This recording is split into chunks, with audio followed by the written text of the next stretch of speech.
សួស្តីកូនកូនទាំងអស់គ្នាជួបជាមួយលោកគ្រូទៀតហើយនៅមេរៀនទី20មេរៀនកូនចាំអំណានចូលសូត្រមេសូត្រខាងក្រោមរួចឆ្លើយនឹងសំណួរ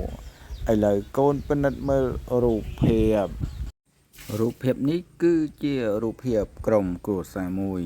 ដើម្បីកុំឲ្យខាត់ពេលយូរកូនទាំងអស់គ្នាមកធ្វើការសូត្រជាមួយលោកគ្រូតោះចាប់ផ្ដើមម៉ែអើយស្ដាប់ខ្ញុំពុកអើយកូនសុំ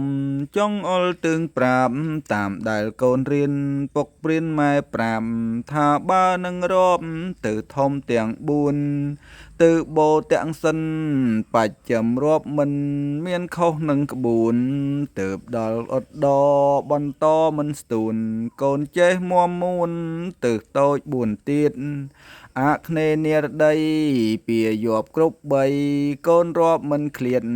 ឥសានគ្រប់4ដោយខ្ញុំប្រឹងឆ្លៀតសិក្សាក្មេងគ្មៀតតាមលោកទាំងពីរក្រោយពីកូនបានសូត្រជាមួយលោកគ្រូមកកូនសូត្រ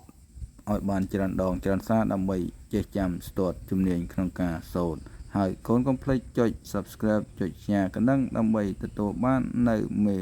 រៀនថ្មីៗពីលោកគ្រូ